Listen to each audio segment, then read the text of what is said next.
Bonjour à tous, c'est avec plaisir que je vous retrouve aujourd'hui pour un nouveau rendez-vous croquis.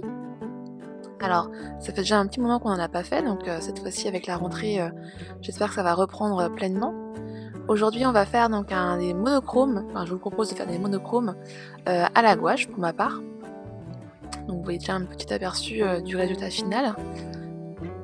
Alors il y aura deux paysages de 10 minutes chacun. Je vous les mets déjà en monochrome pour vous faciliter un petit peu la tâche.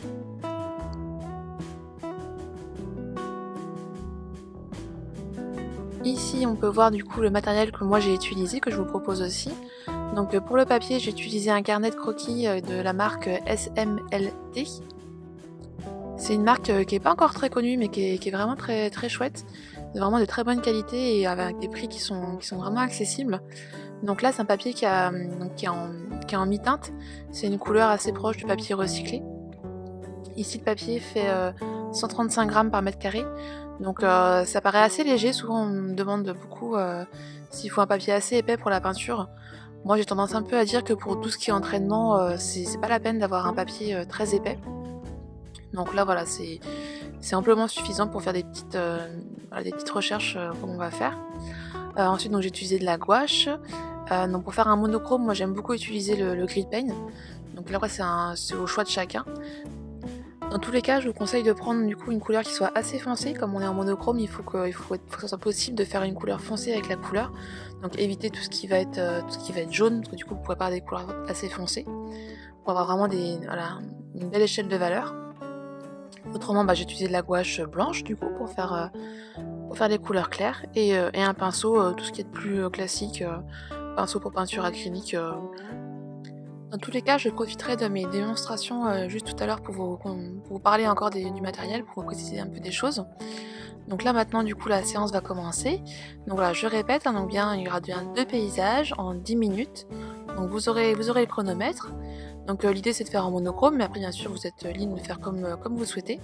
Moi j'ai fait à la gouache, mais on peut aussi faire à l'acrylique. Voilà, ça je vais en reparler un peu après, mais voilà, pour l'instant voilà, la séance commence. Donc premier paysage en 10 minutes. Voilà, je vous dis bon courage et à tout à l'heure pour la démonstration.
les 20 minutes sont passées, donc j'espère que ça a été pour vous.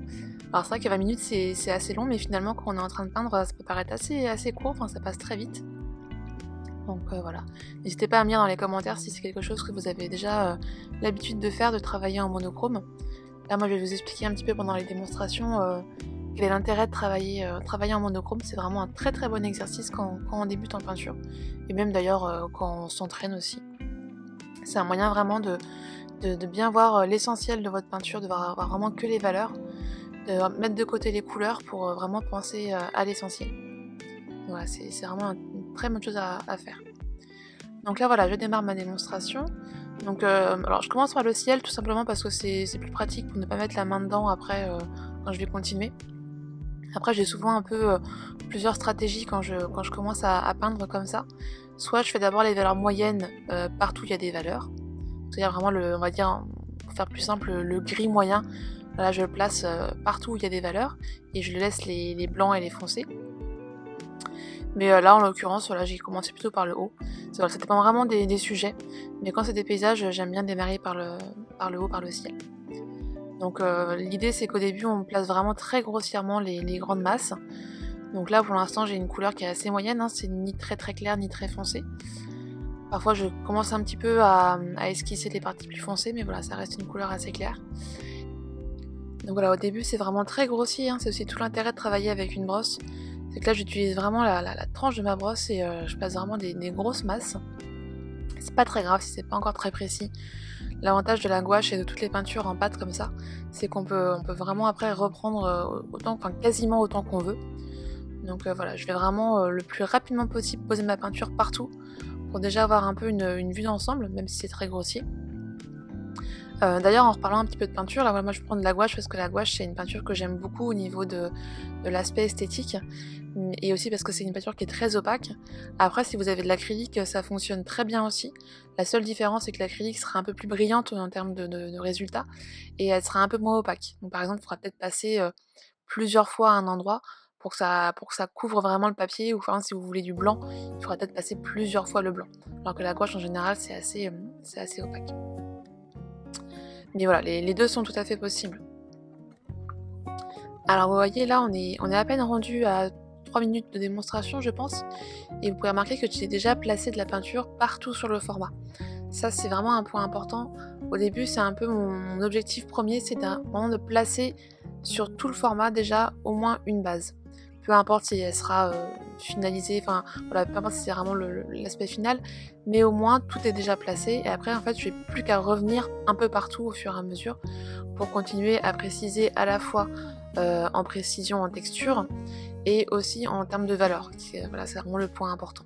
Mais dans tous les cas, il y a déjà des choses de placées. Et souvent je vois trop en fait de choses où on démarre la peinture et on veut d'abord finir une zone avant d'aller dans une autre, alors que non, il faut vraiment essayer d'aller partout progressivement. Donc donnez vraiment vous comme objectif d'aller très vite placer l'ensemble en fait, même si c'est grossier.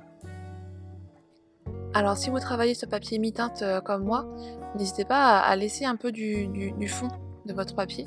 Ça apportera en fait un aspect un peu plus aéré de votre peinture. Si vous remplissez tout votre format et que vous laissez aucune zone d'ouverture avec le papier, ça peut être un peu plus lourd comme peinture. Alors c'est un peu moins le cas si c'est un papier blanc. C'est vrai que sur un papier blanc des fois c'est mieux de ne plus voir le fond blanc, mais sur un papier de couleur ça apporte un petit charme à votre peinture, et je trouve plus de légèreté. Voilà, là c'est vraiment un choix esthétique, mais c'est une idée qui est assez bonne, et en fait souvent ce qui se passe c'est qu'on oublie quand on est en train de peindre, et on a tendance en fait par automatisme à tout remplir. Donc voilà, je vous le dis pour que vous puissiez aussi y penser peut-être pour une prochaine fois. C'est une idée qui apporte vraiment du charme et de la liberté. Donc là voilà, je commence un peu plus à apporter des textures, toujours avec mon pinceau. Donc en fait je ne change là pour le coup pour la séance pas du tout de pinceau. J'aime beaucoup utiliser qu'un seul pinceau pour vraiment rester dans l'action en fait, parce que je trouve que quand on change de pinceau, on perd un peu le contact avec la peinture, et voilà, j'aime bien tout faire avec, sachant qu'une pinceau en brosse comme j'ai, on peut vraiment soit travailler avec donc vraiment le côté plat, placer toutes les grandes masses, et après on peut faire des choses beaucoup plus fines en le prenant sur le côté. Donc c'est assez polyvalent. Donc voilà, là je commence vraiment à apporter des choses un peu plus foncées augmenter le contraste. Alors j'aime bien aussi jouer entre la peinture qui va être, quand le pinceau est bien chargé, du coup on a quelque chose des coups de pinceau qui sont pleins, et quand le pinceau est un peu plus à sec, on a un peu plus des traces, des traînées, et ça j'aime beaucoup pour apporter pareil des effets de texture qui vont par exemple permettre de suggérer de la roche ou suggérer un peu de l'herbe.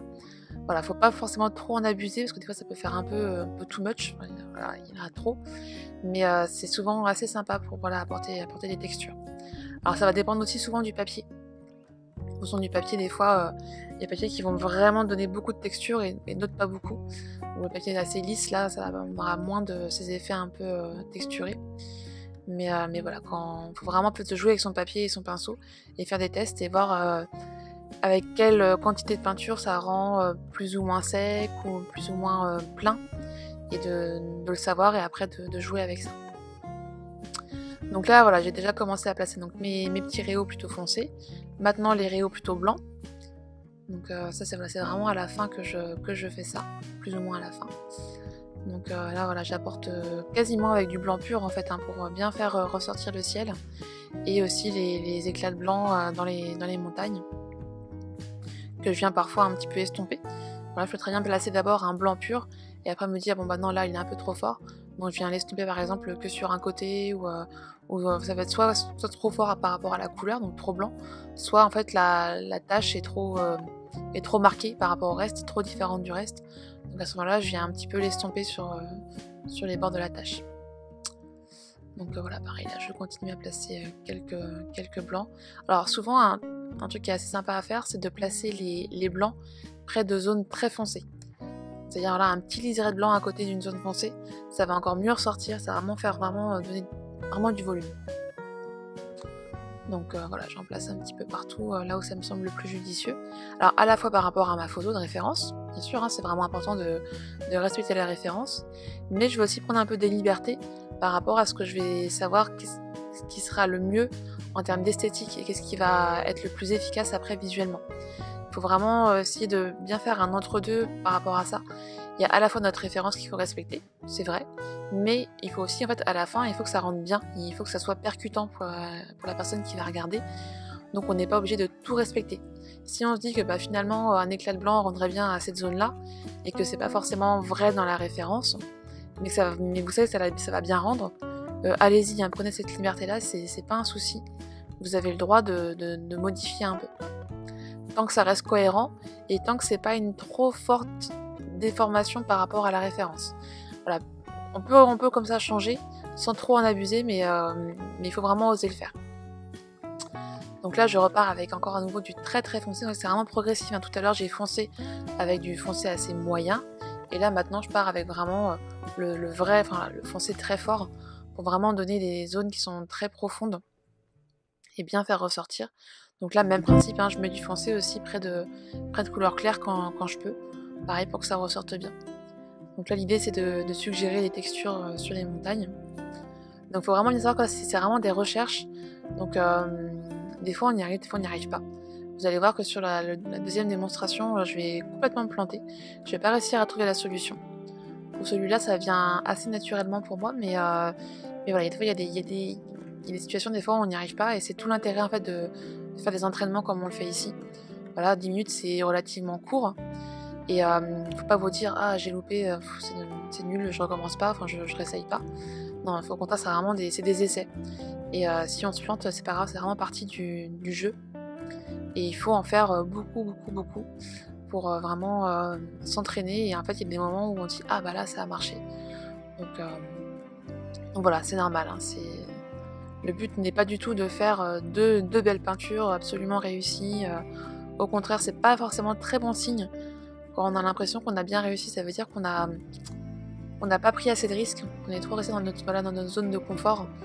Donc parfois ça c'est bien, hein, de faire des choses qu'on aime bien, avec les techniques qu'on connaît bien, qu'on maîtrise bien.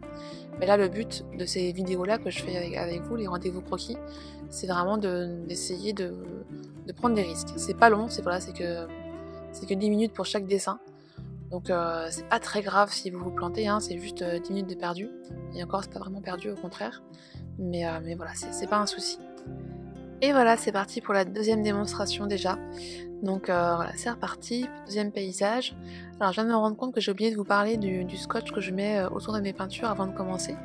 Donc c'est de la marque 3M, ça s'appelle, c'est le Blue Scotch.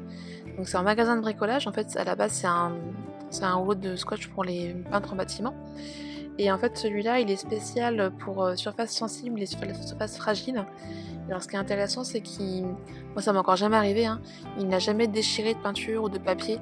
Donc, et la peinture ne passe vraiment pas du tout en dessous. Donc il est vraiment intéressant. Voilà, on le reconnaît vraiment par rapport à sa couleur. Et donc c'est un magasin de bricolage que vous allez trouver ça. Voilà, je vous le conseille vraiment. Après c'est purement un choix esthétique hein, de vouloir mettre un scotch. Parce que ça peut rendre très bien aussi sans. Après voilà, il y a un petit côté satisfaisant quand on enlève le scotch.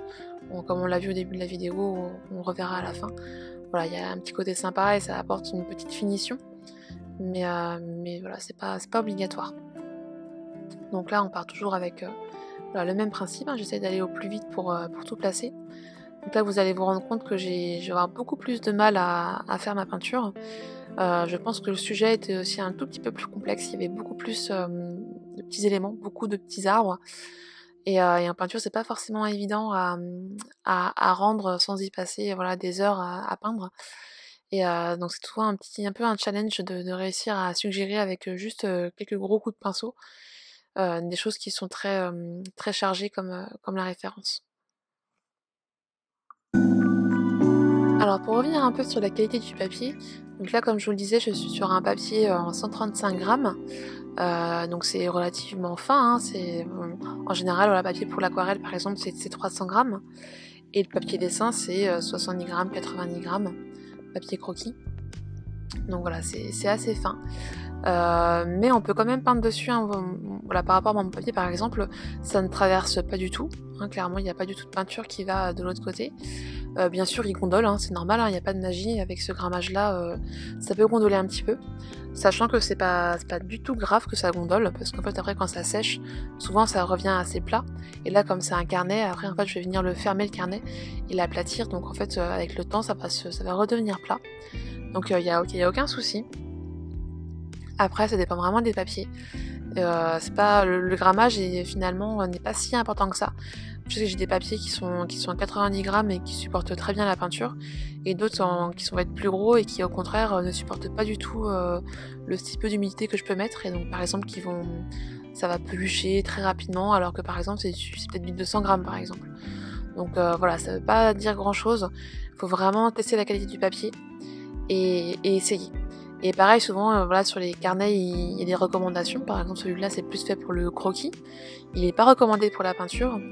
Et pour autant, ça marche. Enfin, moi, je trouve qu'en tout cas, ça marche très bien. Donc, vraiment, la meilleure façon de faire, c'est vraiment de tester par soi-même et voir si votre papier, il est agréable ou pas à utiliser. Voilà, c'est pas une question de qualité ou de recommandation. Parfois si, mais parfois c'est vraiment voilà, tester par vous-même et voir si ça vous correspond. Si ça correspond à votre façon de peindre, si ça vous convient, et y a pas de souci, allez-y, foncez. Hein. Après, le plus important c'est que par exemple pour des choses vraiment que vous voulez par exemple encadrer ou garder longtemps, là c'est vrai qu'il faut un papier qui soit vraiment qualité archivage, c'est vraiment un papier de qualité qui va durer dans le temps. Là c'est vraiment un papier, on va dire un petit brouillon. Donc moi je m'en fiche si plus tard la peinture se détériore, si ça s'abîme. Moi c'est pas du tout un problème, c'est que de l'entraînement. Mais dès que je fais des choses qui sont pour exposer ou pour vendre par exemple, là je pars sur des papiers voilà, de meilleure qualité mais qui sont forcément aussi plus chers. Donc c'est pas intéressant pour de l'entraînement. Alors, je ne sais pas si vous allez vous en rendre compte, mais donc là, voilà, je suis quasiment, je pense, à plus de la moitié de ma démonstration. Et on n'a pas encore l'impression de voir apparaître le paysage. Ça, en général, c'est un peu mauvais signe quand on sent que ça galère un peu et que ça n'arrive pas. Alors parfois, on arrive à rattraper, hein. Des fois, ça m'est déjà arrivé d'avoir des peintures qui démarrent très très mal, où vraiment, il n'y a rien qui apparaisse, et voilà, je galère beaucoup. Et à un moment donné, paf, ça apparaît, je trouve la solution. Mais là, en l'occurrence, je vais pas réussir à beaucoup améliorer. Par exemple, contrairement à la première peinture où on a quand même assez rapidement vu que ça ressemblait, que ça commençait à être un peu esthétique, même quasiment dès le début de la peinture. Alors que là, voilà, c'est pas, il y aura pas ce petit côté un peu magique parfois qu'on peut avoir en peinture, mais voilà, ça fait vraiment partie du jeu. Et comme je disais, c'est un sujet qui est un tout petit peu plus difficile, il y a beaucoup de petites choses, mais voilà, c'est intéressant de voir un peu les deux exemples différents. Et ça peut aussi un peu vous rassurer sur le fait que voilà, c'est tout à fait normal vu que pendant une séance de peinture, là c'est très court, hein, juste de peinture, c'est tout à fait classique d'en avoir une où on galère complètement, on n'y arrive pas, et l'autre on y arrive très bien. Alors parfois c'est la première, parfois c'est la deuxième. Des fois ça peut dépendre aussi de l'état de fatigue qu'on peut avoir, et donc parfois il peut y avoir la première qui est complètement loupée parce que bah, c'est un peu l'échauffement, on n'est pas encore vraiment pleinement dedans. Et au contraire la dernière qui va être réussie parce que du coup on sera bien entraîné. Et des fois c'est l'inverse, des fois il y a le côté un peu coup de chance du premier, le côté bah voilà on y va, on se lance et ça marche bien. Et parfois à la fin on est trop fatigué ou alors comme on a réussi la première peinture et bah du coup on n'arrive plus trop à se concentrer pour bien faire les autres.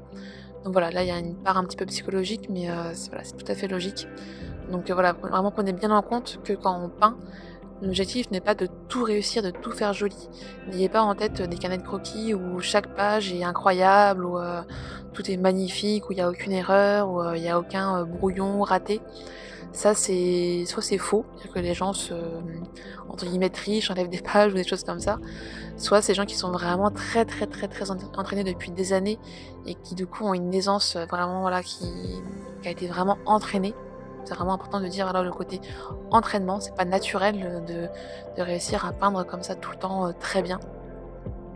Alors là, c'est vraiment l'habitude. Et dans tous les cas, il y a des fois voilà, où on se plante et c'est vraiment partie du jeu.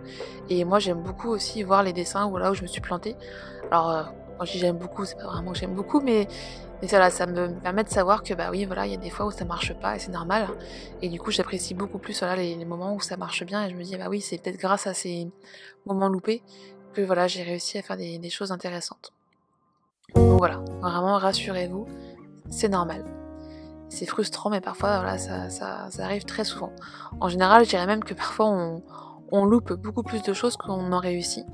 Et c'est logique, c'est comme ça qu'on apprend. Donc là voilà, je pose tous mes petits éclats de blanc, j'essaie un peu de rattraper le coup, sachant qu'il me reste très peu de temps. Donc là voilà, j'essaie d'apporter des choses un peu plus nettes, parce que là, je me suis rendu compte que c'était un peu trop fouillis tout ce que j'avais fait. Donc du coup j'apporte des coups de pinceau beaucoup plus pleins, pour essayer d'apporter plus de définition, de lecture. Mais voilà, comme vous allez le voir à la fin, ça marche pas si bien que ça. Pas comme j'aurais voulu en tout cas. Donc, mais voilà, c'est pas grave, c'est l'entraînement.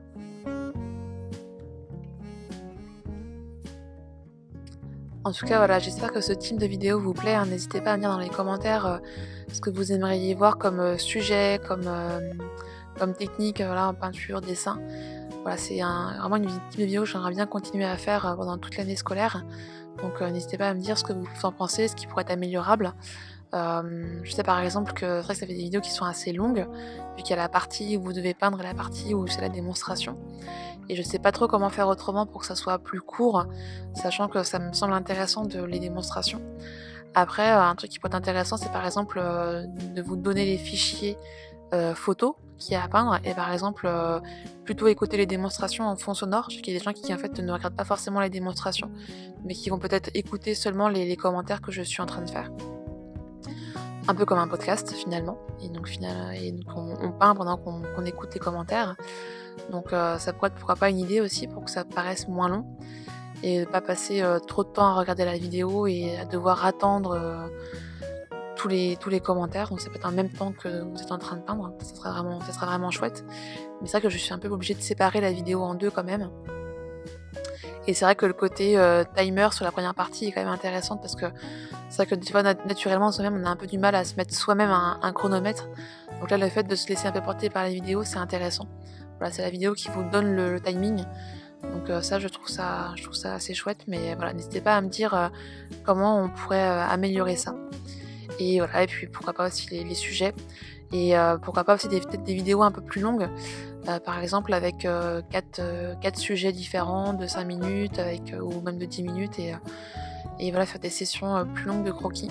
Après ce qui est compliqué c'est au niveau du chargement pour mettre la vidéo en ligne, mais voilà, pourquoi pas faire des séances croquis d'1 heure ensemble, ça pourrait être sympa.